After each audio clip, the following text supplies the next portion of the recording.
work on the assumption you'll shout out if you can't hear me. So thank you for the invitation. Welcome all to the meeting. Thanks to Stephen and thanks to the to MND Scotland as well. As Stephen mentioned, we're one of the newer grantees. So we've recently been supported by MND Scotland for our research projects, and the title's on the first slide. I'm not going to read it out, but what I'm going to do in the next couple of minutes is just tell you a little bit about what this means in simple terms, and explain to you about our research efforts and our research focus down here south of the border in Nottingham. Okay, I thought I'd begin, so this is now slide 2, just by introducing ourselves as well, and really just trying to remind everyone that we're all part of a community here. Those affected directly and indirectly with MND, we're all part of that same community with the researchers who we invest our time and our effort really trying to make a difference through our scientific research. And so our particular team are a group of basic scientists, and we're from a combination of scientific backgrounds. We come together, you'll see, with the exception of myself, there's a group of young and enthusiastic and budding researchers who are all working towards this common goal of trying to understand the biological processes that go wrong in motor neuron disease, and potentially then highlight or think about ways in which we can correct those pathways, so therapeutics. So you'll see some of the individuals in my lab shown on there, and you'll see we have funding from the Motor Neuron Disease Association, but MND Scotland is a really important partner for us, and we are so delighted that they're able to fund a new position, which starts very soon, and Raquel Ribeiro will be joining our team, and she's on this call, so welcome to Raquel as well. The slide on the right-hand side, the bottom right-hand side, just shows that we've managed to keep our research going through COVID because we have lab-based wet research, if you will. We're in a COVID-secure environment, and we're probably operating at something like 80 to 90% research activity, and that's been really important to us to feel that we can still make progress during the pandemic. We have a Scotland connection. I hope one isn't needed. I'm sure one isn't needed. Research knows no boundaries, I think. But Dan Scott, who is part of our research team and working on this project, he recently returned from spending time at the Ewan MacDonald Centre working with Siddharthan Chandan in his laboratory, which I know is supported by MND Scotland. And Dan went there for a research visit to learn how to culture human motor neurons, how to grow human motor neurons. And this is a technique that we didn't have established in Nottingham, and what he's been able to do is transfer that expertise from Edinburgh down into our laboratories and really expand the research network. So Dan is the person who works with us, and as I said, he's the one who has the expertise in growing human neurons, motor neurons in the laboratory so that we can study them. And we study motor neurons in the laboratory to try and understand disease mechanisms. As I mentioned previously, that these are the biochemical pathways that go wrong in neurons that are affected by motor neuron disease. And this part of basic research is the first stage of driving, or a stage of driving clinical research by the identification of what we term therapeutic targets. So by therapeutic target, we mean a pathway that's gone wrong, a pathway that's dysfunctional in a degenerating motor neuron.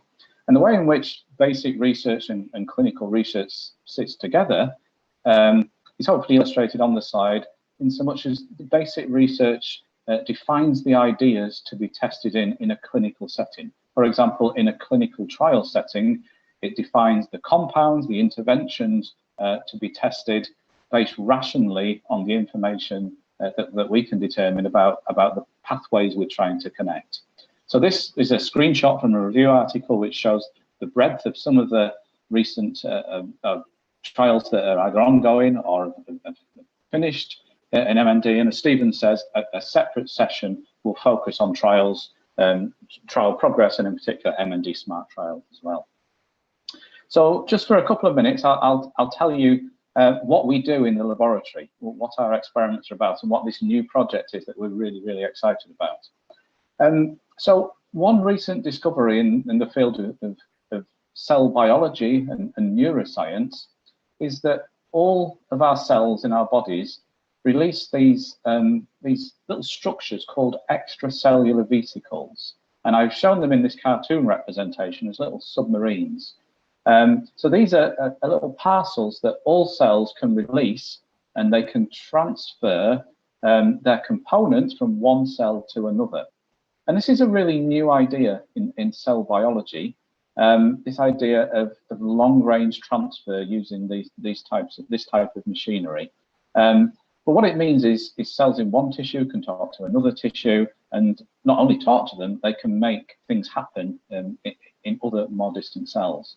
If you think about the complexity of us as humans, we've got billions, if not trillions of different cells, and these processes are going on all the time, and our different cells are producing these different so-called extracellular vesicles.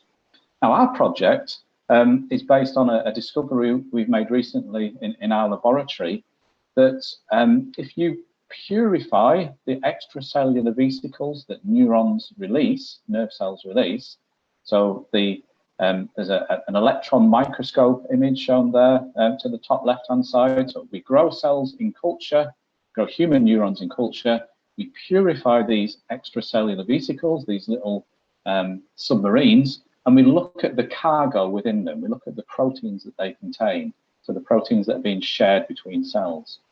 And what we found, really quite unexpectedly, is that the extracellular vesicles that neurons produce, and we think motor neurons as well, are highly enriched in the proteins which are known to be related to disease mechanisms in motor neuron disease. So essentially the faulty proteins which characterize and probably cause motor neuron disease seem to be highly enriched or selected for within these extracellular vesicles. We find more than 15% so far of all of the known faulty MND proteins, and at random we would expect no more than 4 or 5%. And we think this tells us something about those extracellular vesicles. And what we think is that these MND proteins, which are faulty in the degenerating neurons, are probably related to the biology or the formation of extracellular vesicles. And so on my final slide then, this leads to what we're studying in this project, what we want to know and the questions we're going to ask. The first one, or the first point, is that our hypothesis is that one of the disease mechanisms in motor neuron disease is a failure in the formation of extracellular vesicles or proper extracellular vesicles. So what I mean by that is maybe putting some of the wrong components into these vehicles, so the wrong signals are being sent and transferred between different cells. So that kind of fits with the presence of the motor neuron disease associated proteins in there. When those proteins are faulty, then the process itself is faulty. And again, this is our potential disease mechanism, something that we may wish to correct in the future if that's the case. The other exciting thing about this work, though, we think, is that these extracellular vesicles find their way all through the body, all throughout the body, including into the bloodstream. And one area we're trying to develop is to ask whether we can remotely monitor the health of neurons by studying extracellular vesicles in the blood. So this would be really, really useful if we could. It means that we can see what's going on in a neuron or a degenerating neuron by a simple blood test, just a more distant readout. And kind of the cartoon representation at the top gives us our idea of almost like a smart meter, where we can monitor very rapidly and regularly the health of neurons by a simple blood test. And this is towards improved and earlier diagnosis and monitoring of MND activity, and, for example, assessing response to treatment. We're now in the era of trials and platform trials and different interventions, and knowing whether they're effective very rapidly depends on very simple and accessible tests, and that's the direction we're moving in. A final point just to end on, and this isn't our work, but just from a therapeutics point of view, these extracellular vesicles, of course, can move long range between cells and can be targeted and home in on particular cells, such as neurons. And another field of research is focusing on the use of extracellular vesicles to deliver those therapeutics. So a very simple way to get drugs and compounds and therapeutics to the right place, making use of something that nature uses all of the time. Okay, so that's my overview. I'll end just once again by thanking the MND Scotland Association for their support, and it makes a real difference, and we would not have been able to do this work without your support. So thank you to yourselves, and thank you to all the supporters and everyone in the family as well. Thank you very much for that overview, Rob. That's fantastic. What we'll do is we'll just move straight on to Sharon Abrahams, who's in Edinburgh, and this will be quite a different approach, different methods, different focus, and some of you might know Sharon for her development of the ALS screening tool, which might very well make an appearance in this presentation. And then we'll take questions after all three. So Sharon, you should be able to just set that up on your own. I'll go on mute again. Thank you very much. I'll hand over, and again, if there's any questions, just throw them in the chat box and I'll keep an eye on them. Stephen, can you just confirm that you can hear me and see my slide? I can see and hear you, and everything looks fantastic. Comes a lot of enthusiastic nods. There we are, cooking with gas. You never know. Thank you very much, Stephen, and for inviting me to talk today. So the project that has been funded is on mental capacity to make treatment decisions in people with MND. And you might think, well, why is this important? Why does it matter in MND? But what we find, and what we've known for actually quite a long time now from our research, is that maybe half or even more than half of people, the disease does appear to be just restricted to the nerves and muscles that control movement. But that's not the whole story for everyone. And we know that on the other end of the spectrum, some people between 5 and 15% have a type of dementia. And this is a particular type of dementia called frontotemporal dementia. Now, frontotemporal dementia actually occurs in the population without MND and is actually the second most common type of dementia. And it's very different from Alzheimer's disease. People don't show memory changes, they show changes in their behaviour and their thinking. Now, what about the rest of the people with MND? Well, the research, as I say, for over 20 years has shown there's about a third of people who have very mild, subtle changes in thinking and behaviour. So someone with MND will fall somewhere along this spectrum from no other changes to the dementia syndrome. So what are these changes? Well, the changes in thinking are things such as problems with planning, with organising, with thinking of new ideas, and in particular with decision making, which is what we're interested in with this project. But you also get other changes such as in language. Some people describe spelling problems that suddenly occur or thinking of words. There's sometimes a change in social abilities, so understanding something from another person's perspective. Or changes in behaviour, such as showing empathy for someone, so feeling what another person is feeling, or being apathetic, not thinking of things, new ideas. Okay, so as Stephen mentioned, we have developed a screening assessment, which just is a brief assessment, which checks for these changes. And this was done with Judy Newton, who you might recognise, who is the consultant MND nurse for Scotland. And Thomas Back is a language specialist from Edinburgh University. And it's a brief assessment. We have rolled it out throughout the UK and beyond, but certainly now in Scotland, all people diagnosed with MND will be offered to undertake this brief assessment by the nurse specialist or their local psychologist, and everyone's been trained to do this. And the results are available immediately, so that means that any help can be provided immediately. So if there's a language problem, there may be help needed in terms of communication. Okay, so coming back to this specific project, what is mental capacity? Well, this is actually a legal term. It's the ability to make a specific decision at a specific time. So you can't say someone has capacity, mental capacity, full stop, or someone doesn't have mental capacity, full stop. It's the capacity to decide or consent to a specific thing, such as treatment or a clinical trial, or to change one's will. It involves, the assessment involves a number of components. So the person must show that they can understand the information presented to them. So if it's a trial or if it's their will, they have to be able to understand what is the decision that they're having to make. They have to have some memory of it. So they have to be able to hold it in mind, and the next day have to remember what was the situation. Now, this is an important aspect, weighing up the different choices. So you have to think, well, they have to be able to say, well, if I do this, what are the pros and the cons of that action? And then finally, they have to be able to communicate that decision. Now, this smiling person at the top is my current PhD student, Debbie Gray, and she's looking at decision making as well in MND. And she ran some focus groups last year with people with MND and with some health professionals. I don't know, some of you may have even taken part. And she asks people, well, what are the most important decisions that you have to make? Particularly once you've been diagnosed with motor neuron disease.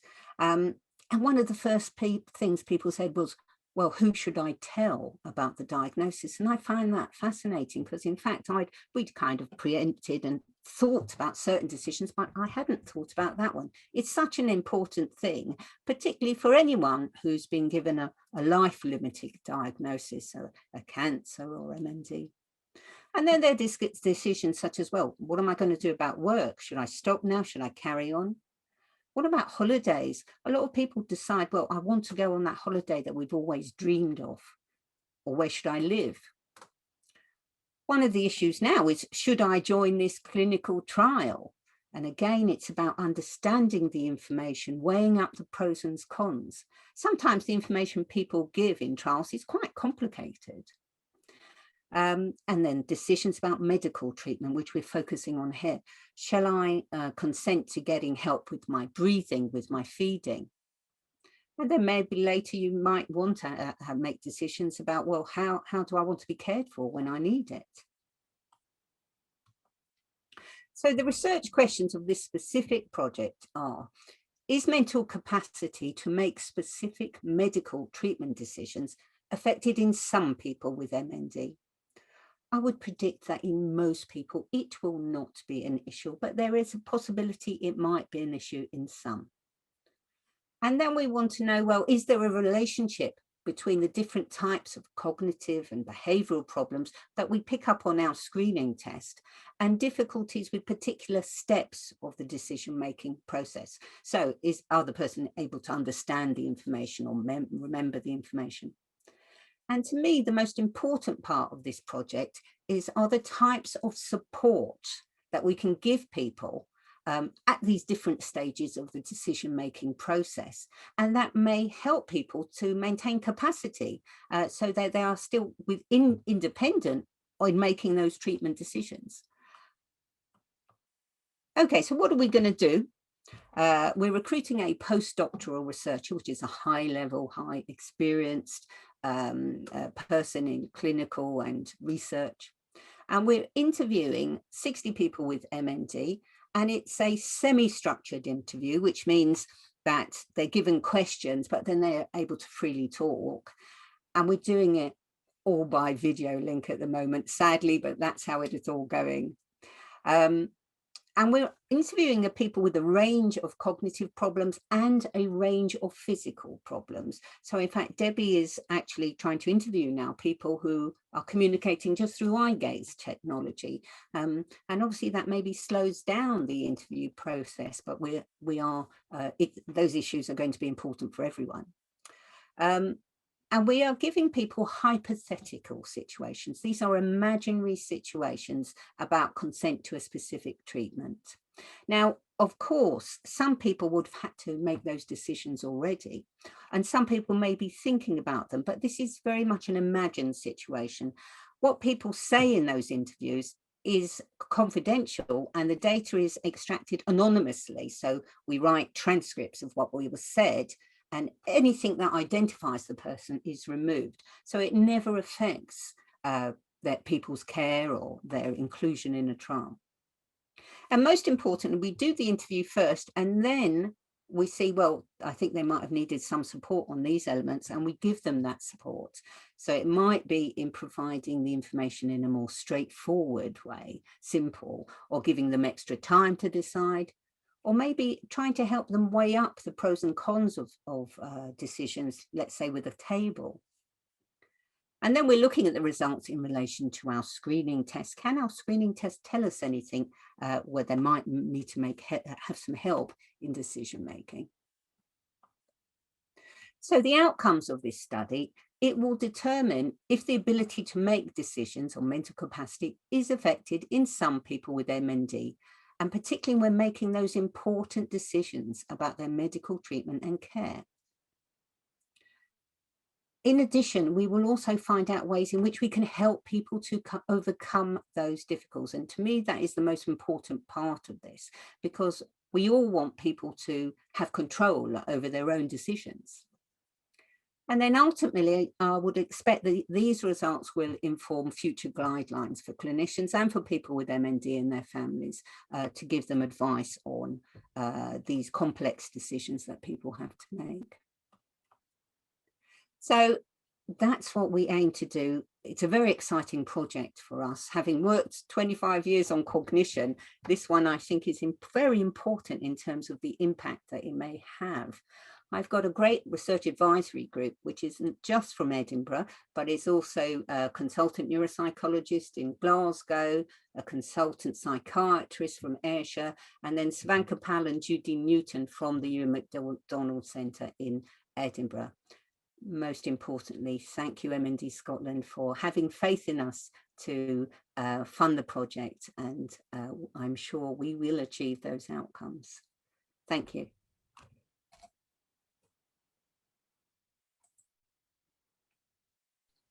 Thank you very much, Sharon. Chris, if you want to load up your slides to do your final presentation. Just briefly, two very different projects, different approaches. I'm now a third, and uniquely, Chris is at the tail end of his project and will have results that he can share, and perhaps some insight into setting up a lab in a new university during a pandemic, which I'm told is quite difficult. And over to you, Chris. Thanks. Okay, thanks, Stephen. Again, with the other two speakers, if there's any problem seeing the slides or hearing me, please just flag and let me know.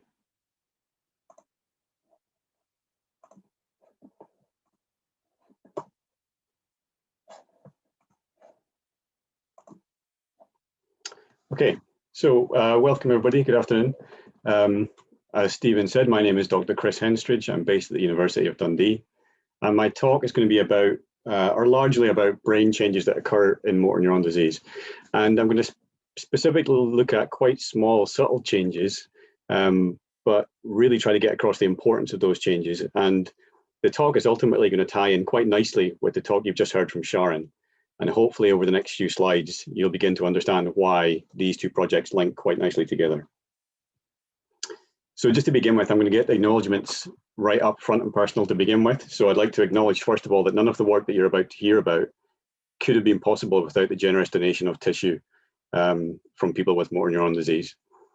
Secondly, the work couldn't have been possible without the funding from from MND Scotland and the Ewan MacDonald Centre.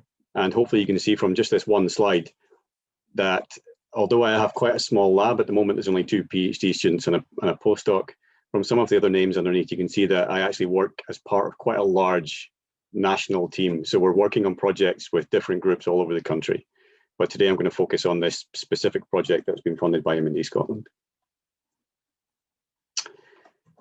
So when we talk about motor neuron disease, for a long, long time, motor neuron disease was generally considered to be purely a disease of the motor system.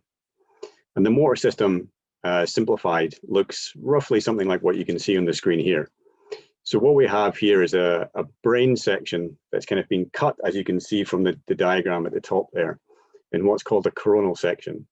And we have these cells in the brain called upper motor neurons, which are found in the motor cortex. And these cells project long wires from the brain all the way down your spinal cord, where they connect with the lower motor neurons, which are found within the spinal cord. And these lower motor neurons then project out into the periphery and basically control the contraction of your muscles. And that's a fairly simple, it's actually, it may not sound that simple, but it's a fairly simple circuit. It's one upper motor neuron in the brain connecting with one lower motor neuron in the spinal cord.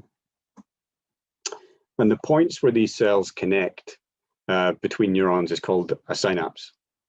And you can have synapses within cells in the brain, and also synapses between the cells within the brain and the spinal cord. So when two neurons communicate, the point of contact, the point of information transfer from one cell to the next is called a synapse. But we also have synaptic connections in the periphery as well. So where these lower motor neurons connect with the muscles, these are a more specialized and complex synaptic connection called the neuromuscular junction. And it's where the end of these lower motor neurons connect with the muscles, pass that information to the muscle to cause the contraction. Now, the type of motor neuron disease that I'm specifically going to be talking about is amyotrophic lateral sclerosis, or ALS. And ALS is caused by a breakdown of both these upper motor neurons in the brain and the lower motor neurons in the spinal cord. So these synaptic connections, I'm going to focus really on the changes that occur in the brain. And in the brain, we have roughly 10 to the power of 14 of these synaptic connections. So that's 100 trillion of these connections, which is literally an astronomical figure. So we have more synapses or connections between brain cells in our skull than there are stars in our galaxy.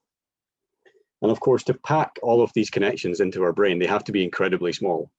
So in fact, each synapse is roughly 5,000 times smaller than the thickness of a single human hair. So they're tiny, tiny structures.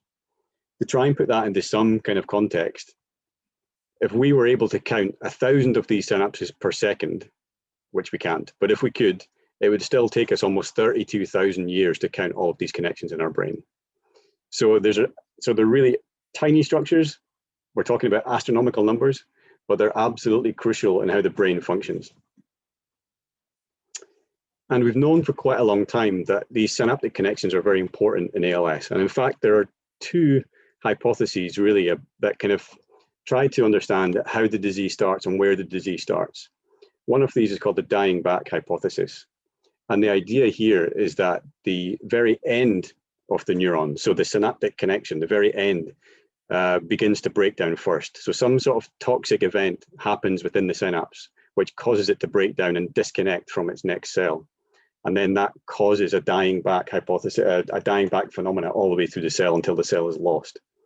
So there's a suggestion there that if we can understand what's happening exactly at the synapse, we may be able to halt the disease before it really catches and before it really takes off.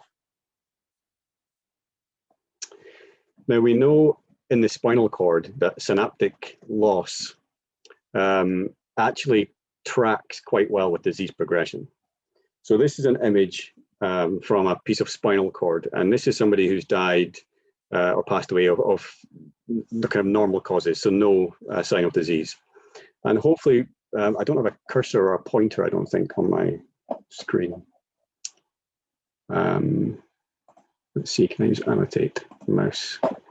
Okay, hopefully you can see my mouse. I don't know if you can. Can you see my pointer? Yeah, great. So my pointer here, what I'm showing you now, this kind of dark gray, black staining. This is a stain for a protein called synaptophysin. So this is the presynaptic terminal. So the very, very end of those motor neurons from the brain passing all the way down into the spinal cord. And this is the very end terminal of those cells. And you can see the staining nicely within the spinal cord.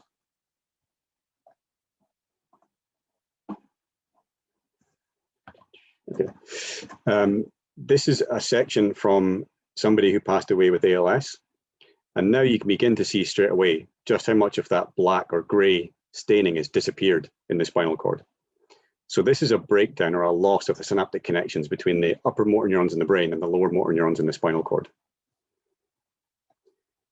And this is somebody who passed away with ALS, who lived with ALS for more than 8 years. And you can see there's virtually no staining here whatsoever. So those synaptic connections have been completely destroyed. So that's a lack of communication between the brain and the spinal cord, which then prevents any communication getting out to the muscles. So we know that in the spinal cord this happens. We know that synapses are lost, and we know that it tracks or gets worse with disease progression. So what could be the consequence if we were losing some of these connections in the brain itself? Well, Sharon very nicely introduced this idea of a disease spectrum between ALS and frontotemporal dementia. I'll bring this up. So you saw this in Sharon's talk.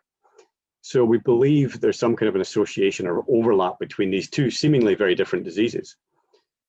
But because there's that overlap, both clinically, genetically, and even pathologically, does that mean we can get some clues from frontotemporal dementia as to what's happening in ALS, for example? So we know that in forms of dementia, synapse loss in the brain is the most strongly correlated brain change that associates with changes in thinking skills.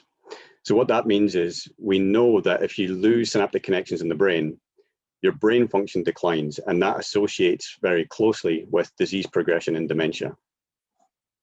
So what we wanted to do was to look and see if synapse loss in the brain of people with ALS, whether that associated with any changes in thinking skills, and very much the thinking skills that Sharon mentioned in her talk. So things like decision making, which is controlled by a part of the frontal cortex, or the front of the brain. And MND Scotland agreed to fund this work in 2016. And I'm going to present very, very briefly some of the data from that, and then go on to talk about how we're hoping to follow that work up in the future. As I mentioned, synapses are incredibly small structures. So how can we even look at these in the human brain? So one approach which we've taken is basically to cut the tissue incredibly thin. And to do that, we use this piece of equipment called an ultramicrotome. Now, in the little video on the bottom left here, this sort of plastic, this block which is moving up and down, this contains a tiny, tiny piece of human brain at the end. And every time it passes by this edge is actually a very, very thin piece of diamond. So we use a diamond blade to cut the tissue extraordinarily thin. And then this kind of white ribbon that you see, which is floating on top of a small reservoir of water, these are the thin sections of human brain, okay? So we collect those pieces of human brain, and then we stain them for the synapses. So we use special dyes, effectively, to be able to see those synapses. And what you can see from these red and green dots are actually the pre-synapse and post-synapse. So these are the two sides of the synapse that I showed you in some of the earlier diagrams. So now with this technique, we can actually, by eye, or actually with a microscope, sorry, but we can actually see these synapses. We can see the pre-synapse and the post-synapse. And then what we want to do is to actually visualize these and count them. So we can count how many synapses there are in very specific parts of the brain. And so for the project that we were funded by MND Scotland for, we analysed a part of the brain, the frontal cortex. So this is a part of the brain that is partially responsible for some of those cognitive and behavioural changes that Sharon mentioned. And we've analysed more than 2 million synapses in this frontal part of the brain. And using this approach, what we discovered was that people with ALS tended to have a lower number of connections in this part of the brain. And in particular, people with ALS and cognitive impairment, so those that had changes in their motor skills and thinking skills, had the lowest number of synapses in that part of the brain out of these three groups. So what we can say from this piece of data here is that synapse loss in the frontal cortex is associated with worse thinking skills in ALS. So that matches already quite well with what we see in forms of dementia like Alzheimer's disease and frontotemporal dementia. This is a slightly different imaging approach called electron microscopy. I don't have time to go into the details of this, but what this allowed us to do was to look at the arguably the health of those connections. And what we could see is that people with ALS tended to have a higher number of degenerating synapses. So what that suggests is that people with ALS have some sort of pathological change within the synapse, which is driving the loss of those connections. So there's something going wrong in ALS synapses that's causing them to break down. So this brings me on to the future plans. So what we want to do is try and figure out what's happening at the ALS synapse. So why are they degenerating? What changes are occurring? Now, synapses are very complex structures. They're very small, but they're very complex, and they contain thousands of different proteins. So if we were to pick one or two proteins at random and try and study and see how they changed, it would take an entire career's worth of research to get any real knowledge and understanding of what was changing. So to try and give you an idea of what we're actually doing, I'm going to use a fairly basic analogy of a fruit basket. So rather than talking about a complex structure with thousands of proteins, imagine this fruit basket is a synapse from somebody who died of natural old age. For argument's sake, this isn't Marks and Spencer's fruit basket, okay? The fruit basket itself is kind of the synaptic structure, and the contents within the basket are the proteins within that synapse, okay? What we can do is compare that M&S fruit basket with an M&S luxury fruit basket, which may represent, for example, an ALS synapse. So arguably the same kind of structure. You've got the basket, you've got a whole pile of contents, but what we can do now is compare all of the contents within the ALS synapse to the control synapse and see just how much has changed, what proteins have changed, whether they've gone up or down in terms of their expression, and all these kind of questions we can start to address now. So here are the contents of your M&S fruit basket and the luxury fruit basket. And you can see straight away just by looking at the numbers that we've got a difference. Okay, so we can see that in the ALS synapse, or this luxury fruit basket, we have an increased number of items. So there's a change there already, just purely in numbers. With the experiments that we've been doing in the lab, we've identified more than 6,000 proteins at the synapse. So now instead of looking at one or two protein changes, we can look at arguably all or the vast majority of synaptic proteins and how they've changed as one. But what we can also do is start looking at those changes in more detail. So for example, I've highlighted some here in green. So green represents a quantity change. So in our fruit basket, we have 1 plum. In our luxury basket, we have 2 plums. So by doing this with proteins, we can see how expression level of proteins have changed.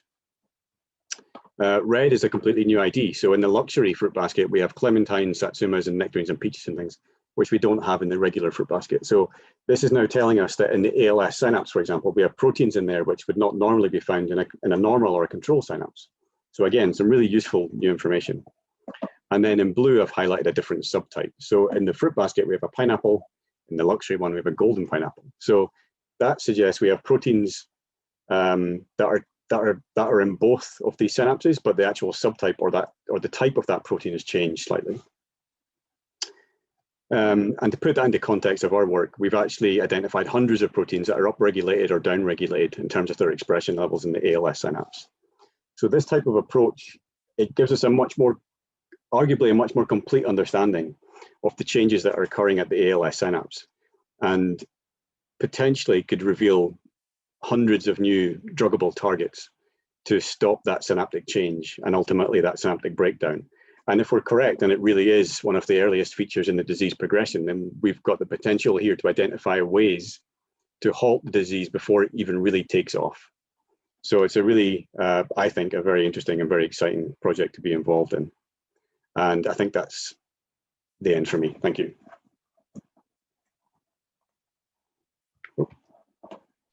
Thank you. Excuse me. Thanks very much for that, Chris. Wow. Okay, so 3 very different talks there, and we've got a good amount of time, at least 10 minutes. I don't know if any of you had time to look over the questions, but there's at least 2 there that are specific to the different projects. One for yourself, Chris, and one to Rob, and then there's one I put out as well, kind of generically based on something that Sharon had said. Chris, if you want to take the one that was put to you first, given you've just finished up there, the question being, is there loss of synapses between first and second order sensory neurons as well in ALS? You can see that in the chat box. Yeah, thanks for the question. In all honesty, we don't know. So it's very, this is a very new area of research. So there's not many people who are looking at synaptic changes, and certainly not looking at some of these non-motor regions in the brain. So as I mentioned, MND has been largely considered to be a disease of the motor system. So a lot of the really detailed knowledge that we have of cellular changes and synaptic changes and molecular changes are mostly in the motor cortex, for example, or in the spinal cord, and in specifically the motor area of the spinal cord. So there's not a huge amount of work that's gone into some of these non-motor regions. We've started doing that in the frontal cortex to try and understand some of the cognitive changes, but other parts of the brain are yet to be looked at. We're expanding our research into other parts of the brain, but at the moment, a lot of that is kind of being directed by, to be honest, some of Sharon's work and the work with the behavioral and cognitive neuroscientists who are helping us identify which brain regions are likely to be affected based on the clinical presentation of the people with MND. Thanks, Chris. Is there anything that anyone else on the panel would like to add to that, perhaps, before I move on? No? Okay, thanks for that. So a work in progress there. There was one that was put to yourself, Rob. I'll just read it out, but you can see it on the chat box as well. Do we understand what causes the selection of proteins which are loaded into the little submarines? Can the cell be made to load up good proteins which can be passed on to other cells? Yeah, so Joe, I think the question was from. That's a tremendous question. And it's the feature of my next grant application. So actually, you read my mind. What we think, and I think initially I thought was that those components were, I guess if you think of an analogy of deckhands loading a submarine up and cargo within the submarine, we thought that we were just looking at cargo. But actually, we now think that the MND proteins themselves are part of the deckhands. They're the machinery that load other proteins into the vesicles of the submarines. So the selection, yeah, we think that's what their biological roles are. That they're there to choose the right cargoes, the right components to go in there, and that fits with when there are, say, genetic mutations in any of these components that you see in familial cases of motor neuron disease, then you do load the wrong cargo. The other question about making cells load the correct cargo, correcting the mistake, it probably more straightforward is what I alluded to with therapeutics. Is one can make artificial extracellular vesicles. So there's a whole program of research going on across the world in trying to load proteins and other compounds into extracellular vesicles and then deliver them back to the cell, to neurons, for example. So it's kind of, yeah, not correcting what's right. It's making use of nature, and you could deliver these extracellular vesicles through the blood, and they'll find their way to the right place because they have a map built into them, or they have a homing device built into them. They only go to certain cells. So I think that's the direction of travel. Rather than trying to correct what goes wrong by fixing the host motor neurons, I think the field will move towards using extracellular or artificial extracellular vesicles to add things in that are beneficial, I think. But both really, really great questions. So thank you. Thanks very much for that, Rob. There was a question about the trial that Rebecca Devon from Ewan MacDonald Centre very kindly tried to address, and I'll follow up on that directly separately.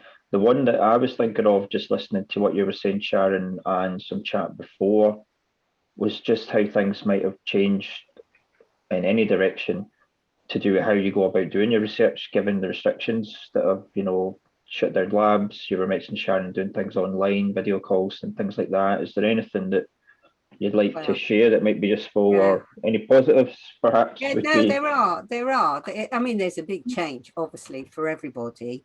Our previous research, I mean, you saw that nice picture of Debbie Gray up on my screen, and she was working with me, again, doing interviews, different type of interviews, but she often, most typically, was going into people's homes and having that one-to-one conversation with people at home. And there were lots of positives about that. There is a lot of positive in that physical contact, in being the same place. So people felt comfortable. She got a lot of information, and there was that almost therapeutic, incidentally, relationship that develops. Now, as you can imagine, we need to still carry on with the research. It's important, it's priority, and we do it online, we do it remotely. Now, obviously, there's the benefit, people don't have to come in to see us. But it was funny, I was talking to my colleagues there earlier. I find there is a benefit in that I can talk directly to that person and get a lot of attention between us. There is that direct contact in that we have to look at each other. We have to make sure our distractions are removed. And there is that, or a different kind of virtual one-to-one contact. And I certainly find after a while, you get used to that and you do speak. I also mentioned, for example, that my mother, who is 92, we've got her on Skype in the last couple of months, and it's worked. I've managed, she lives 400 miles from me, and I've managed to speak to her every week to maintain that contact. And I think a lot of people have embraced that. So it's a case of, I think, we adapt and we will continue. You know, I'm sure we will achieve. There are advantages. So. Yeah, I think I just add to that as well, Sharon. There are clear advantages. So we have at one point, I think, 60 plus participants here, and I can't, maybe I'm wrong, but I can't imagine we'd have so many people if this had been hosted live in Glasgow, for example. People just wouldn't have travelled.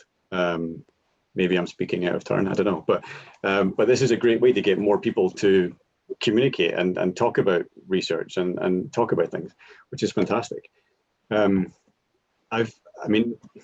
I've struggled personally with research during COVID. We can't look at brains from home. We have to do that in the lab. And my lab is actually based within Nine Wells Hospital, which has been the epicenter of Tayside COVID healthcare. So access to the labs has been, well, it's basically been non-existent for a long time. We were shut out the labs completely for a long time. So all research had to stop. From one day to the next, we had to put down all our tools essentially and leave the lab. And we were locked out for between 6 to 8 months where we couldn't go in at all. And that's been really, really tough. So knowing that we had samples there to analyze, knowing that research was going to be knocked back by at least that 6 months, because it's much longer than that. So you're physically out for 6 months, but then you've got to come back in and try and get back up to speed again. And it all takes time. And then of course we went into lockdown again. So yeah, it's been a struggle personally from my point of view for our research, but there's certainly a lot of positives we can take from current times, I would say.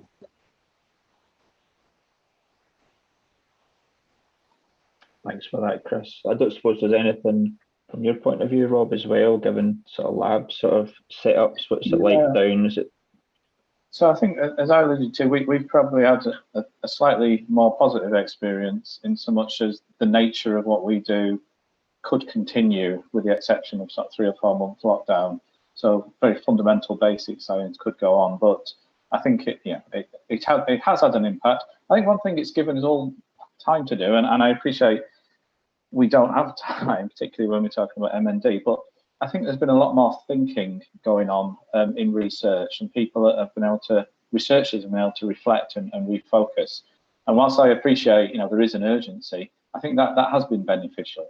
I think people work more online, they collaborate more online, and I've seen new ideas and new structures and sort of new directions develop during lockdown. So things have been different, but they haven't been entirely negative, I think, and there certainly is optimism moving forward as well. But supporting MND Scotland to restart our research, to restart the UK and the world MND research network is the next priority, I think, and we can come back, we will come back, and we'll come back stronger.